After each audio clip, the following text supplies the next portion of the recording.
very warm welcome to our viewers and listeners. This is Forum Inside. It's a normally Dutch language show, but this is a very special edition, an international edition, and that's because we've got an international guest here at our table. My name is Thierry Baudet. I'm a member of parliament in the Netherlands. I'm the founder of Forum for Democracy, of which this show is the weekly outlet. And next to me is Ralph Dekker. He used to be a member of parliament, but is now the head of the list for our European parliamentary election participation. The elections for the European Parliament are in June, and Ralph will hopefully be elected with his team to become the new Nigel Farage from the Netherlands, and we're very excited about that. This is our weekly show, and as said, it's in English now because we've got Naomi Wolf here at our table. Naomi Wolf is the author of many books, but latest book is Facing the Beast, which has just been translated into Dutch. It's about COVID, it's about all the horrors that were done to us at that time. It's also about the future. It's about how the world is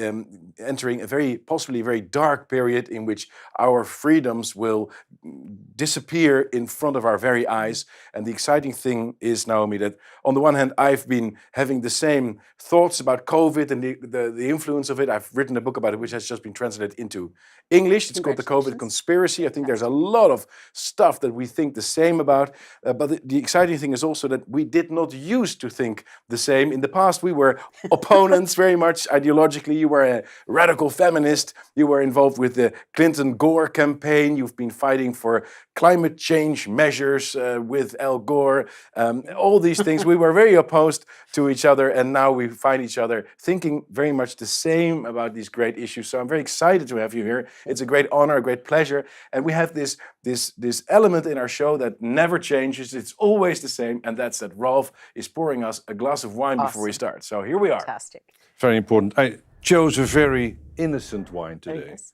It's a Pinot Grigio. It's basically everybody's friend. It's not insultive in any way. It's very easy drinking. Wonderful. So I think it should go along quite nicely with the conversation because it might be heated. This wine. This wine will keep us calm. chilled. Yeah. Excellent. It's a good tradition. I think so, yes. So we Very drink civilized. to human freedom Human freedom. and your health. Thank you. And transatlantic friendship among freedom Excellent. fighters. Absolutely. That's beautiful. Time. So thank you for being here. Thank you for having me. Here we are. Oh, it's so good. Oh, yeah. Great friendly start. one, friendly Friendly one. So Naomi, tell us a little bit. You've been writing this book, I think, with a shrinking heart, a sinking heart. How do you say this in English? You felt Both are worse true. and worse every chapter. It reads a little bit like a nightmare, but except for the fact that instead of a dream, this is fact. It is all true. It's Real. been happening to us. Can you believe it? Where do we start? Where do we start? Well, I guess I should tell your audience what the book is about. Okay. And you gave a little hint when you talked about my life as a media darling on the left, and that's been my life for 35 years. I mean, I was beloved and iconic in the Netherlands during the publication of The Beauty Myth and around the world for my 8 bestsellers about women's issues and then later about civil liberties. So there was a before time for me, just like there was a before time for the world and then an after time. And so this book, Facing the Beast, tells the story of how I went from that life to, on one day in June of 2021, I posted a tweet about women having menstrual symptoms from these mRNA injections, an accurate, factual, important tweet. And overnight, I was deplatformed from all the platforms, globally smeared, became a non-person, around the world, but certainly with my news outlets and platforms that had sought my opinions or my work for decades. And I was forced into a wilderness that turned out to be a blessing because the only people who would talk to me were conservatives and libertarians because they cared about women and children and freedom.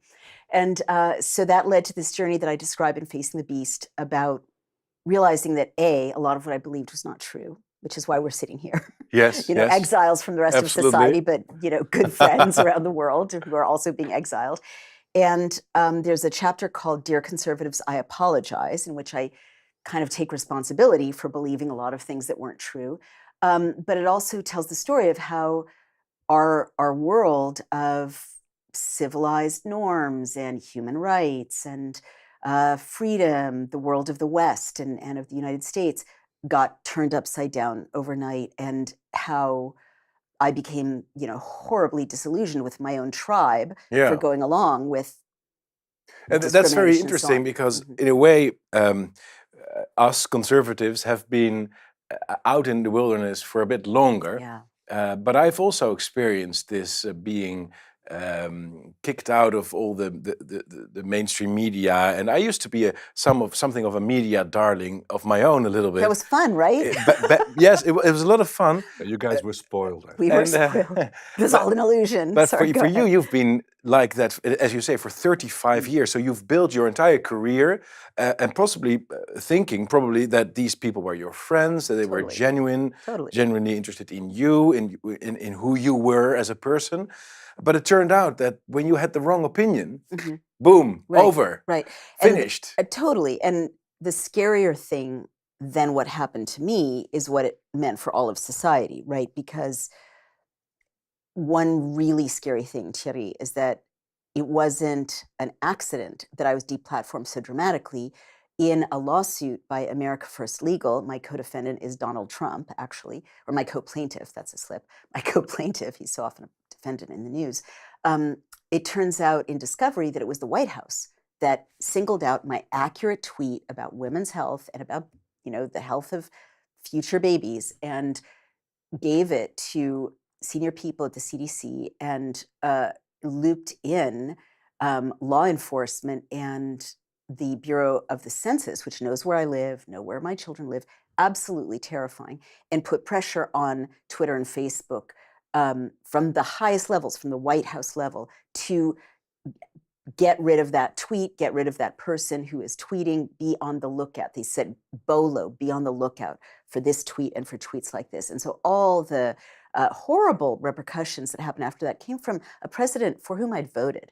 And that is super scary if you're an American citizen. It's also unlawful. That's why the Supreme Court is deciding about this in this week, and they'll issue a statement in June. But the larger issue is what it did to the whole society, because by censoring me and many people, credible or less credible, doesn't matter, we have free speech in America, censoring Jay Bhattacharya of Stanford, censoring Martin Kulldorff of Harvard, Sunetra Gupta of Oxford, very distinguished people saying, wait a minute, something's wrong here.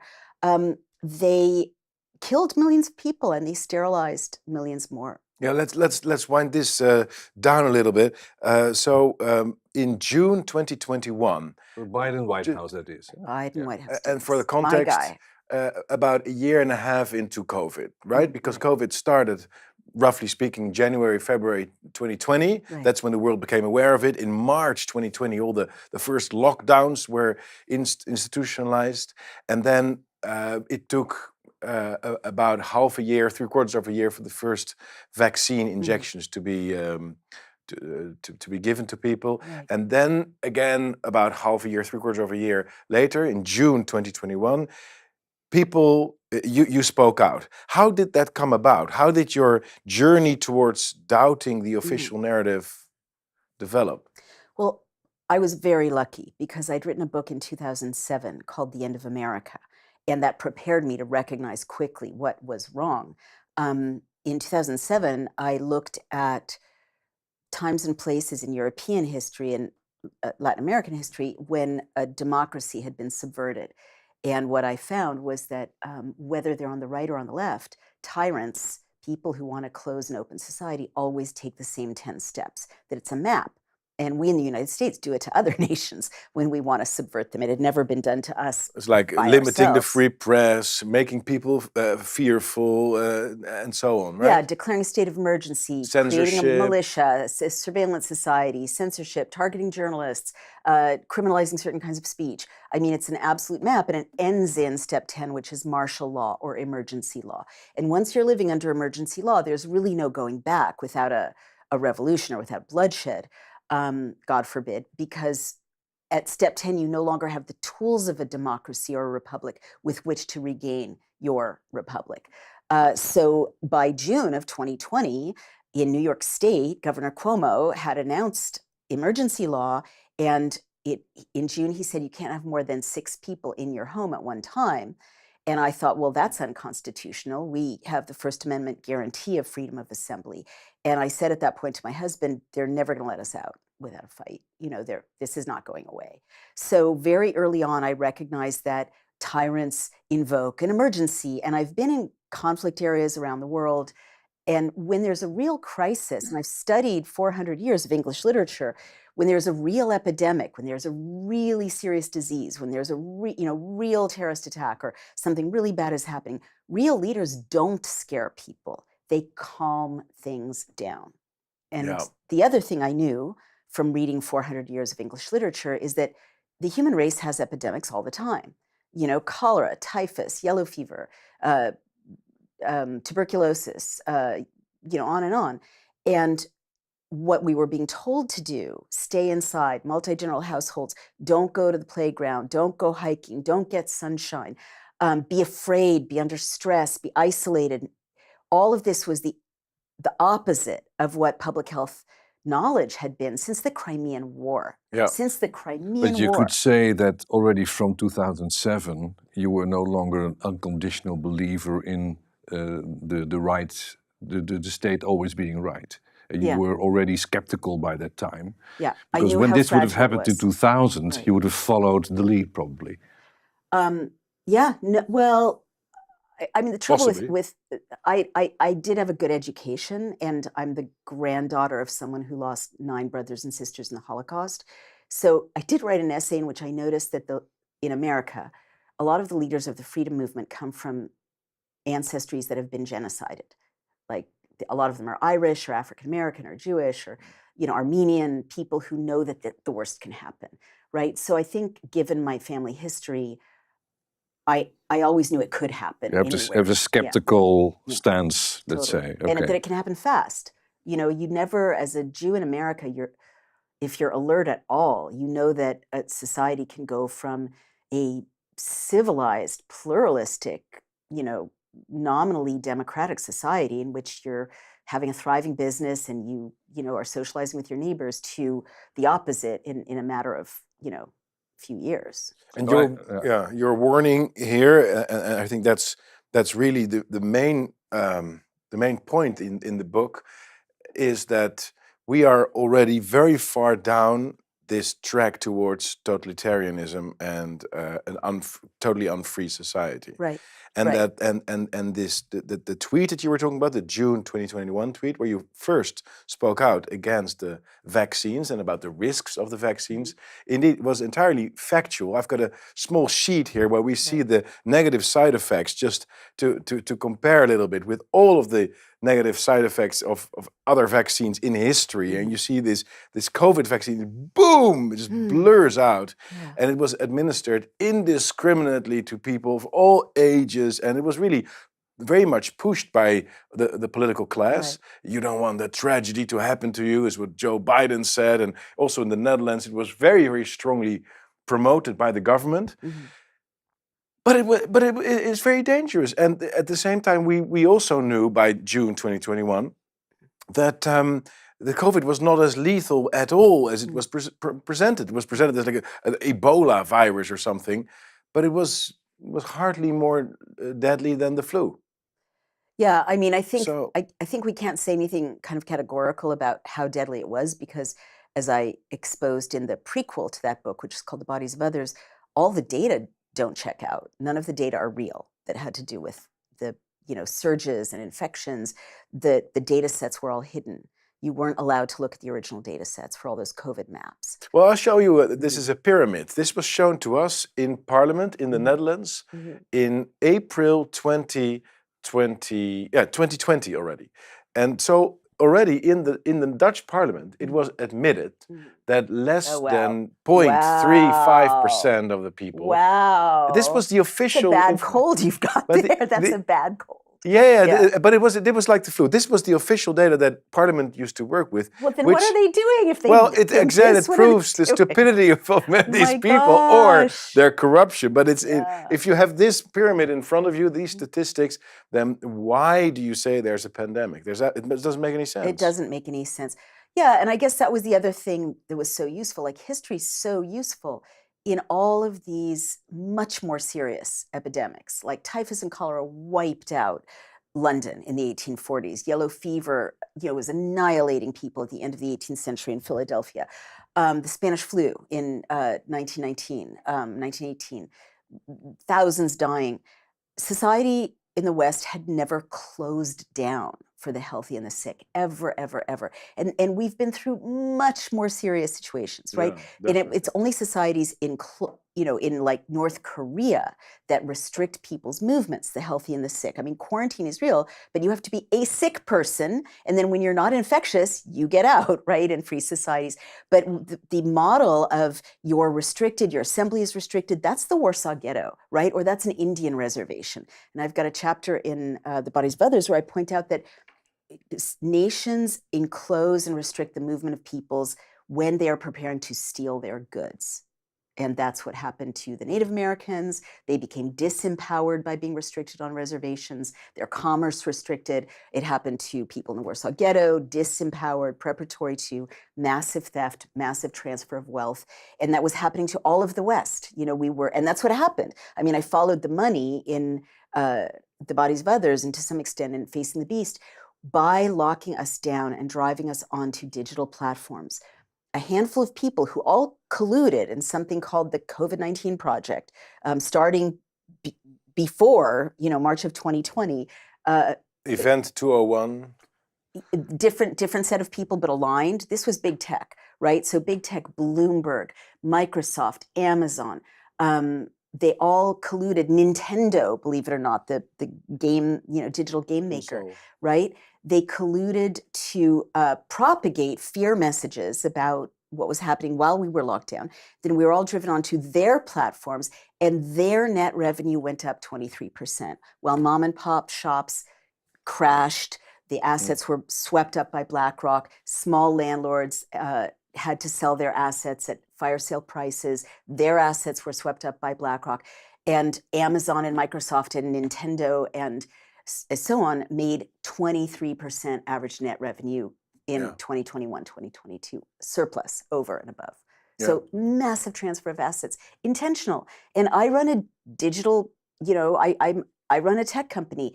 If you keep people from gathering in real restaurants, you're going to get more sales ordering food on DoorDash. If you keep people from, going out bowling, you're going to have more sales on Netflix. I mean, it's just simple math. So what happens when you ring up one of your old friends from journalism?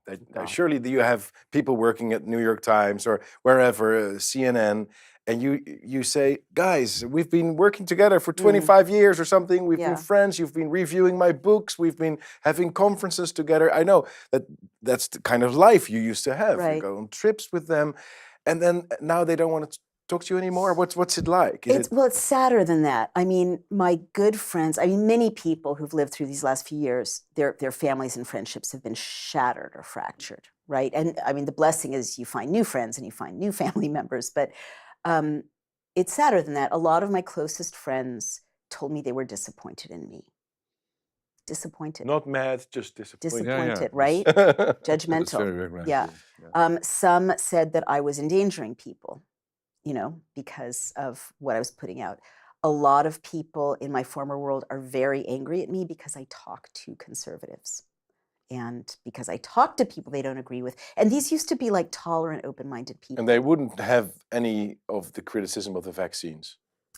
They don't want to talk about that. They don't want to that? talk about that because, think about it. I mean, most of them have this in them, which is bad enough. They don't want to hear what I have to say about that. And I respect that in a way. I mean, I can see wanting to be in denial if you know I know, and I do know now what's... You don't want to hear it. You're like, no! I can see people like not wanting to hang out with Naomi because she might say, oh, your tremor is a common neurological symptom in the Pfizer documents. Oh, your kidney damage, that's a symptom in the Pfizer documents. I mean, people are having all these symptoms. That's annoying, someone saying that all the time. Very annoying. And I would never do that. I would never do that, but I can understand. I do have compassion for people who are like, let's just not hang out with Naomi, right? In case that happens. But I don't have respect for, part of the reason I'm not hanging out with my old colleagues, most of them, is that I no longer respect them. And I'm not on the lists anyway, for the most part. Although it's interesting, the further ahead Donald Trump is in the polls, the more invitations I get. Is that true? Right? Yeah. Oh. Yeah. I mean, I'm not endorsing anybody, but it's like these people are so craven that they just go like a magnet to where they think power and safety are going to be. But I don't respect them now because they claimed to be rationalists and they believed errant nonsense without asking any questions. They didn't act like journalists. Yeah, and they don't come back to. I mean, you can be fooled, right? But then afterwards, you could say, "Okay, no acknowledgement. I was fooled. I was crazy. I was afraid, perhaps." Yeah. And then you can come back and say, "Well, right," or "I treated you really badly. Yeah. I'm really sorry. I apologize. Will you forgive me?" That's a grown-up thing but to that's do. a very, very rare occurrence, isn't it? Yeah. Indeed. And also I don't respect them for the most part because they said that they believed in equality and inclusion, and they embraced a two-tier society overnight in the United States and New York, in which I couldn't enter a restaurant as an unvaccinated person with my family. I had to eat in the street That like was an incredible. animal. They embraced that. So how do I So this make amends with this that? certainly gives a certain explanation of how it was possible to get journalists and scientists and a lot of people to go along with this because of the people's inclination towards what they perceive to be the socially normal thing to do, and they were manipulated into it by fear, of course, and you're doing it for your grandmother, and do you really want other people to die? So they had all these threats that they threw at people as well.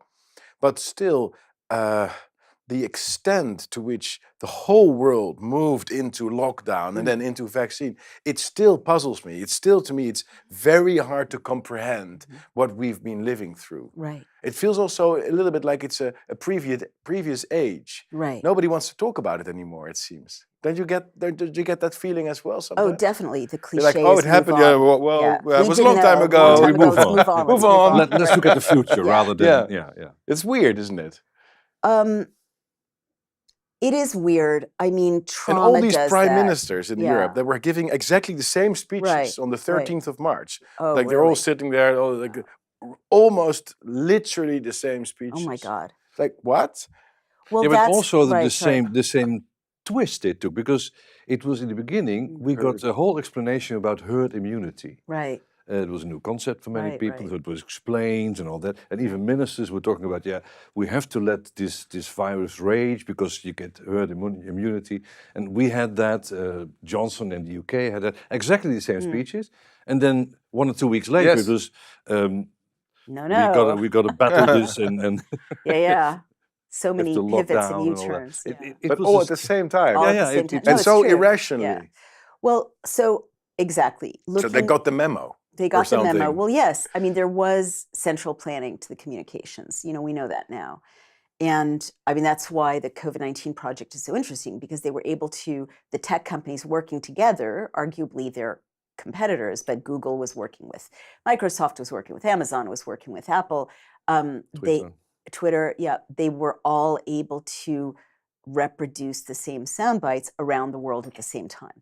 Like, don't kill grandma by hugging her was reproduced in 152 languages all at once, which is beyond human capability, right? Yeah. I didn't understand the role of AI in journalism at that time, but I couldn't understand how my bio changed all around the world overnight, from Rhodes Scholar, advisor to president, vice president, 9 bestsellers, celebrated author, to crazy conspiracy theorist, like overnight. Now I know that AI even then was in use in journalism. And I think AI is one way that all those ministers were able to give the same message all at once.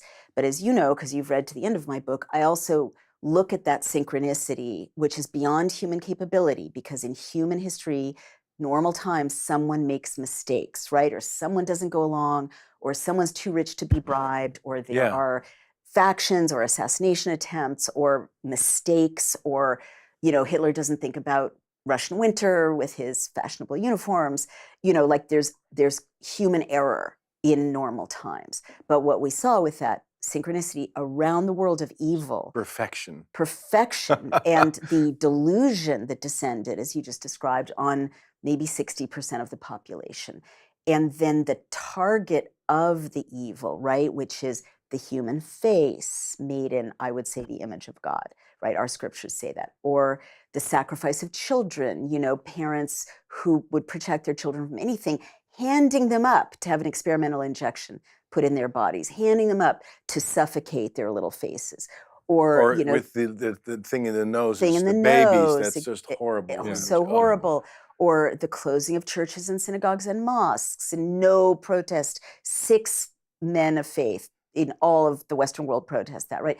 Over and over and over. It was no dancing, no singing, no music, no Letting your loved ones die let alone. them die alone. The killing of the elders by remdesivir and midazolam in Britain. Yes, Yeah, right. yes. And you know, remdesivir in the U.S. Remdesivir was a true killer. Yeah. A true killer, euthanasia, the rollout of assisted suicide programs in Canada that start with the elders. Now they're aimed at, you know, depressed teenagers, the lowering and lowering and lowering of the barriers to abortion, so that now in the US you've got, and I'm pro-choice, but this is insane and savage, in the US you've got, like, you can neglect them for a month after they're born, neglect them to death, and that's not a crime. Like, it was all this attack on everything that connects us to the divine, right? And all of this attack on that which makes us human, you know, in the sense of more than animals, right? Yeah.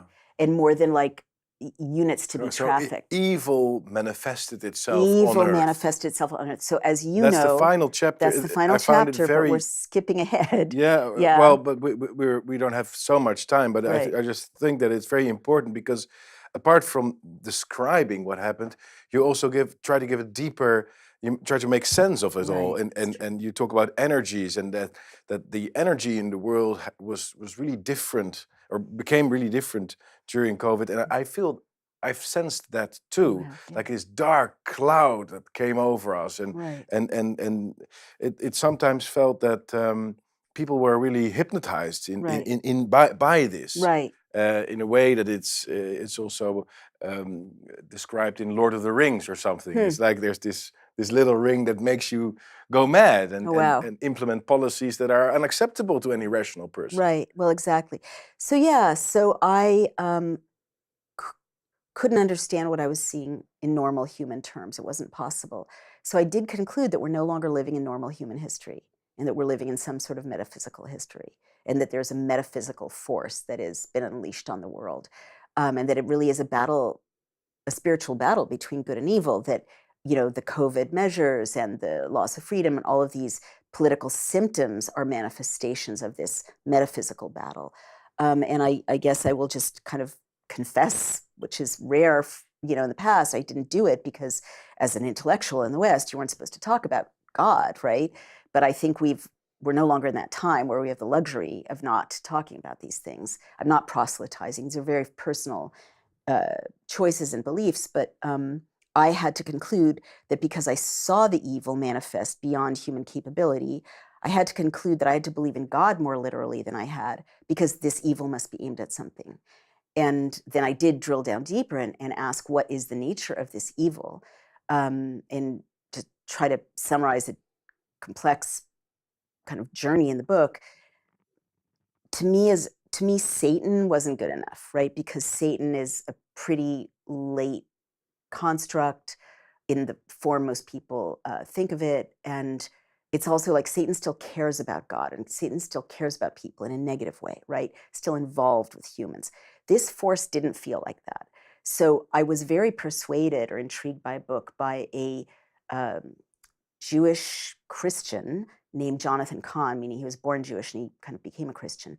And he made the case in his book, The Return of the Gods, that really what has happened, and it felt right to me, is that the West had taken its hand out of the social contract with Judeo-Christian ethics and done its own thing. And that as a result, God had kind of withdrawn. And in that vacuum, these dark forces that he describes with these pre-Judeo-Christian names, right? Malach, which is violence, and Baal, which is just pure power, devourer of children, and Asherah, which is like licentious sexuality with no respect for the family or for relationships, that rushed in.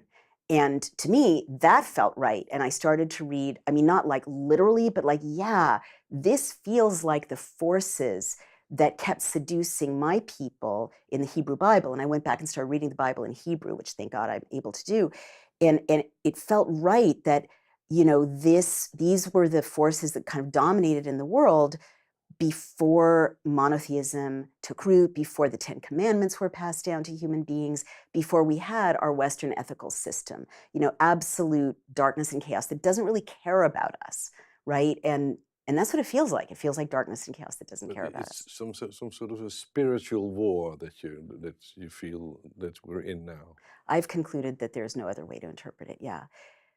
And in a way, and partly I've left this out or not addressed it, but partly I also had to conclude that because in 2022, I started overseeing this project of 3,250 doctors and scientists, volunteers who read through the Pfizer documents. The Pfizer papers. Yeah. It's also been published on your website. Correct, and in books.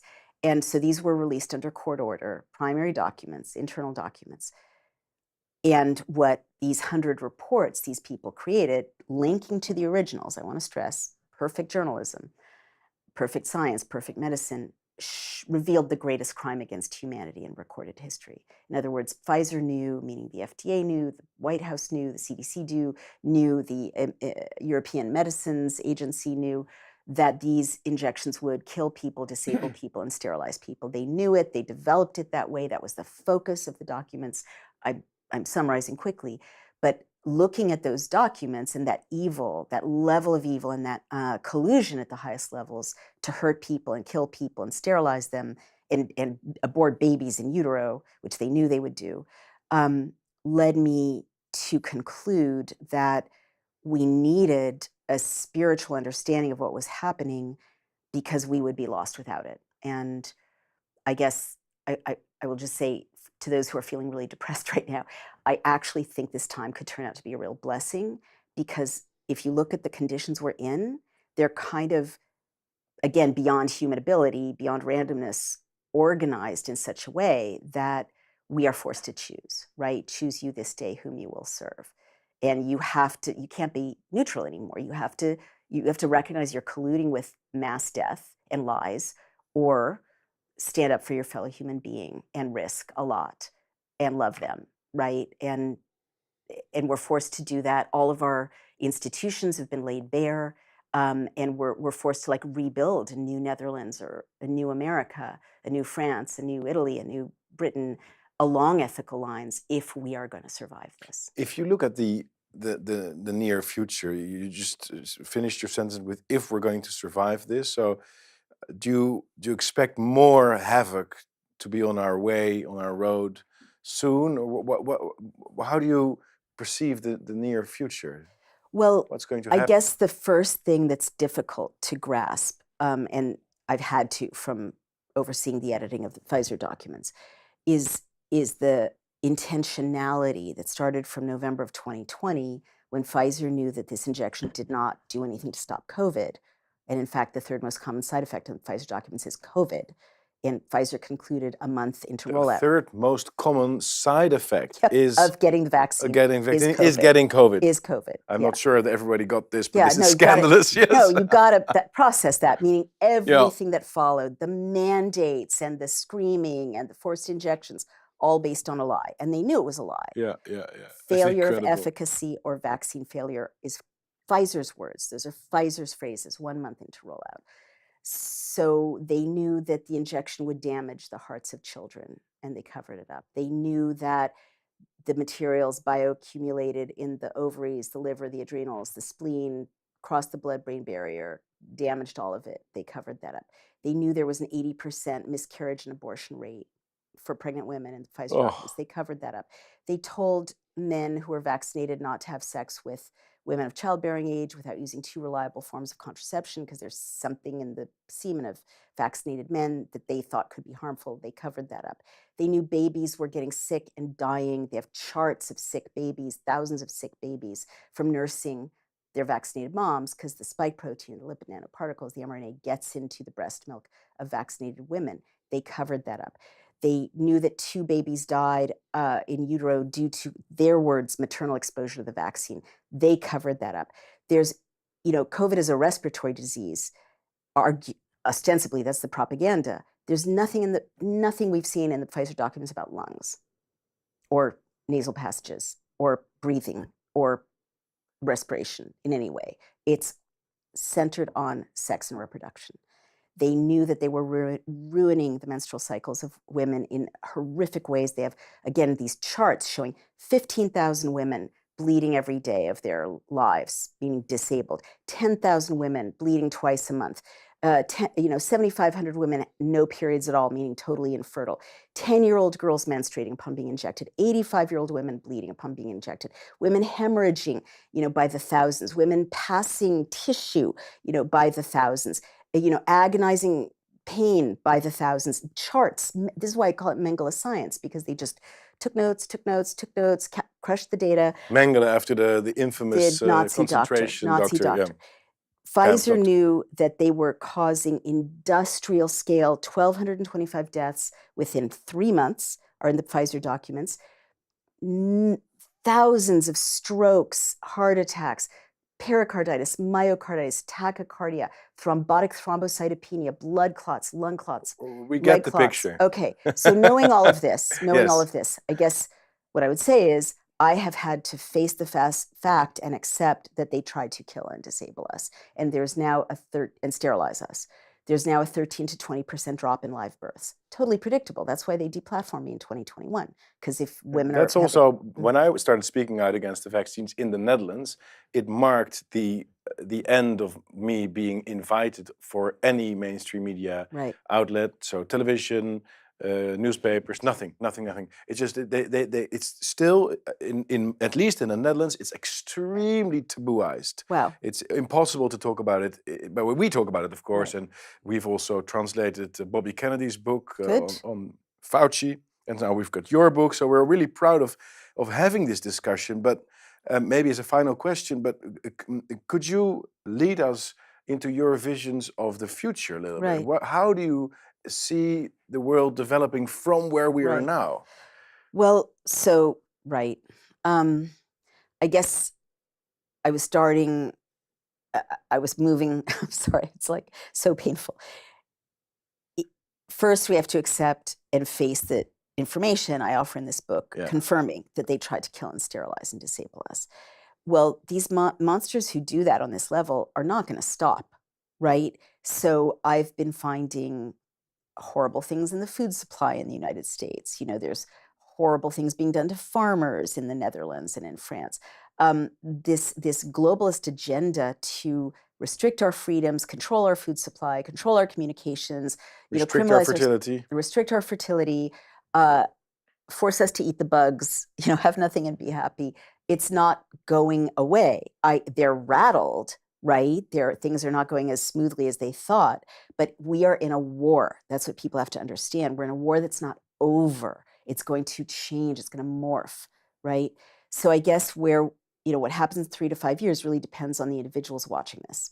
Because again, circumstances have led to, what are you going to do? Do you see the war in Ukraine, for example, as a part of the same movement? Totally. The war in Ukraine and other things that are happening are designed to, empty the treasury of the United States. Like right now, look, these globalists want to get rid of the US as an influence in the world and get rid of Western Europe as an influence in the world. And they want to repopulate them. And we're seeing this with our open border. I am the daughter of immigrants, granddaughter of immigrants. This is not a racial observation.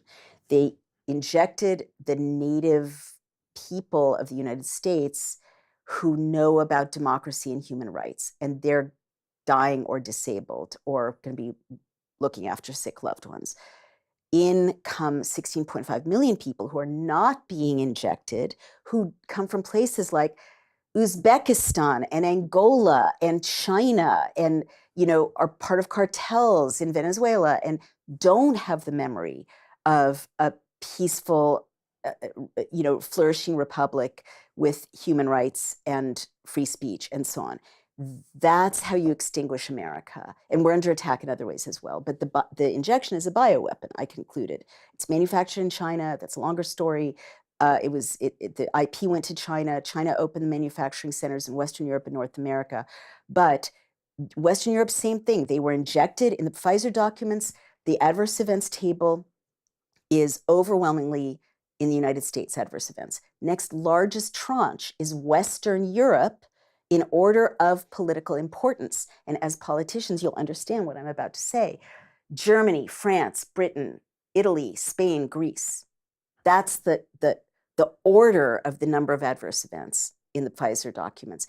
All the rest of the world combined, all other 52 countries, 7,000 adverse events. And you just said that the intellectual property rights of the vaccine went to China. Yes. This is new Yes. information. Thank you. For It was me. my original research. It's so important. In 2021, the SEC filing of BioNTech shows that BioNTech created an MOU, which is a memorandum of understanding, which creates one company with Fosun Pharmaceutical, one of the largest companies in China, pharmaceutical company, run by the Chinese Communist Party, as you know, all boards are in China. They created 1 billion doses, not for use in China. They have another injection for export. Then Fosun BioNTech opened 11 manufacturing plants in the US, 14 in Western Europe. So now when you get a Pfizer injection in those places, you're getting something, in which the IP, the formula, the manufacturer, the distribution is in the hands of people who, as my husband, who spent his career in military intelligence, puts it, they want our land, they want our water resources, they want our energy grid, they want our food, they don't want our population.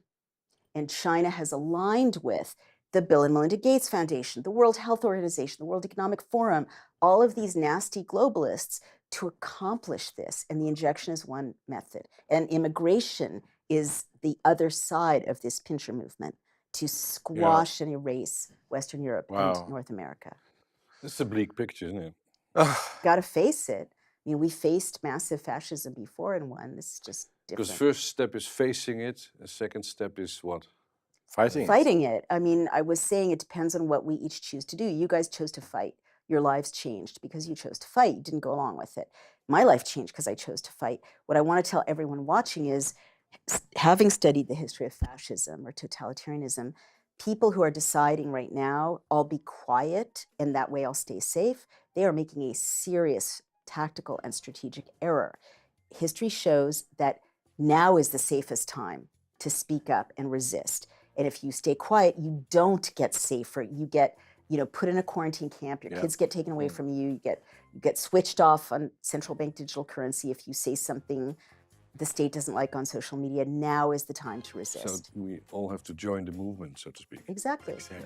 In the Netherlands, but also in America, we wish you all the best. We're very, very grateful for you, for having had you here in this show. Oog in Oog met het beest is the Dutch title, and of course, Facing the Beast is the English language title. Naomi Wolf, thank you so much for being here, and you can count on us to join you in the fight. Thank you so much. I'm glad to have such colleagues in the trenches. Thank you. Thank you for watching.